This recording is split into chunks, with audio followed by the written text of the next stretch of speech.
ఆంధ్రప్రదేశ్ ముఖ్యమంత్రి చంద్రబాబు నాయుడు ప్రతి నెల 1వ తేదీని ఇప్పుడు ఒక పెద్ద పిఆర్ ఈవెంట్ గా మార్చేశారన్న వ్యాఖ్యలు సోషల్ మీడియాలో తెగ చెక్కలు కొడుతున్నాయి.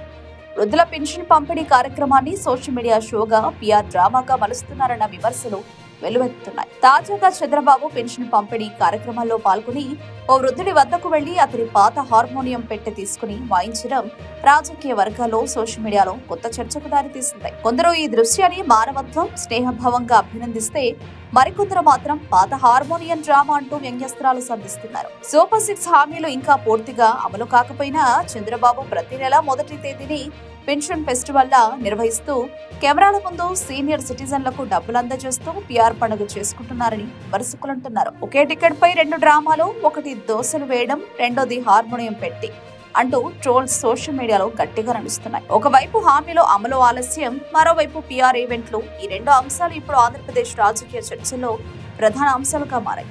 ప్రజలు మాత్రం ఈ పెన్షన్ డ్రామాలో సిన్సియారిటీ ఉందా లేక స్క్రిప్టెడ్ షోనా అన్న దానిపై ఇంకా నిర్ణయానికి రాలేదు.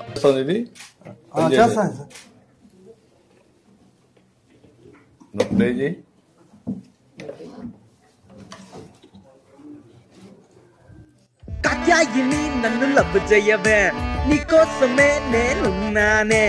కాత్యాయిని నన్ను లవ్ చేయవే, మీ అయ్యకే నేను అసలు విననే. పిల్ల నీ ఆస్తి మొత్తం నాదేలే, నా ఇంటి పేరు నీదేలే. నీ క్యాస్ట్ ఏంటో తెలియదులే, నీ పేస్ట్ ఏంటో తెలియదులే, నీ టేస్ట్ నాకు బోర్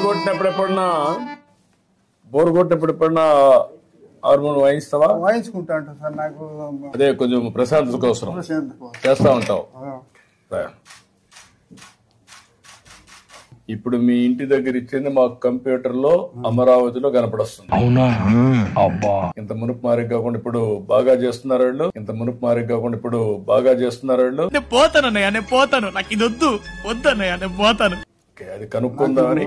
కొంచెం పెరాలసిస్ దొరికింది సార్, చెయ్యి దిమ్మడిపోయింది, ఆరోగ్యం బాగలేదు.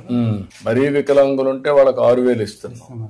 ఇంకా మిగిలిన బెడ్ మీదనే ఉంటే వాళ్ళకి 15,000 ఇస్తున్నాం. అట్లా వాళ్ళ పిల్లలు ఉండేవాళ్ళు వాళ్ళు కూడా చూసుకోవాలి. వర్కౌట్ చేద్దాం.